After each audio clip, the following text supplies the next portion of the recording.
Toto Wolff aux anges après Interlagos, un triomphe dans l'adversité dont la F1 se souviendra. Il faut maintenant confirmer au Qatar. Le week-end dernier à Sao Paulo a été un triomphe dans l'adversité, et je ne pourrais être plus fier de la combativité de chaque membre de notre équipe.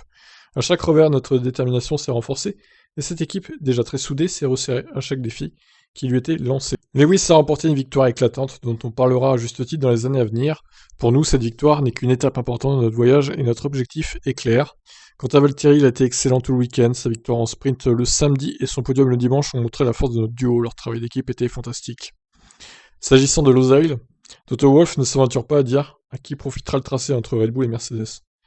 Seule certitude, ce sera incertain. Ouais, comme Jeddah aussi d'ailleurs.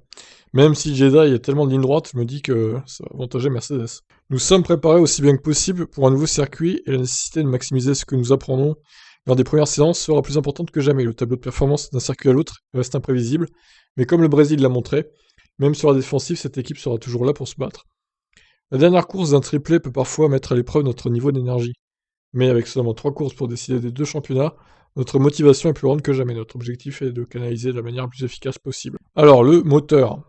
Parlons-en. Toto Wolff prévient, l'avantage moteur d'Hamilton est énorme à Interlagos se réduira au Qatar, tout simplement en raison de la diminution progressive et inquiétante de l'efficacité et de la fiabilité de l'unité de puissance Mercedes au fil des kilomètres. Alors, ils auraient peut-être dû d'ailleurs brider un peu le moteur quand il a passé Verstappen, parce que bon, il avait 10 secondes d'avance, au final, ça servait à rien, quoi. Je sais pas s'ils l'ont fait, je pense pas. Il y a une baisse de performance avec n'importe quel moteur après chaque Grand Prix. Ça signifie que même si nous allons courir avec ce moteur jusqu'à la fin de la saison, nous allons certainement perdre en performance. Mercedes pourra-t-elle finir la saison sans aucun autre changement de moteur? Oui, absolument. Nous irons jusqu'à la fin de saison avec ce moteur. Nous avons encore quelques questions sur la fiabilité, mais nous espérons avoir eu les réponses, et nous allons jusqu'au bout. Bon, eh ben écoutez, au moins c'est clair. Hamilton va a priori garder ce moteur jusqu'à la fin. Sauf si vraiment les performances déclinent vraiment et que là, du coup, ils sont obligés de changer pour Abu Dhabi.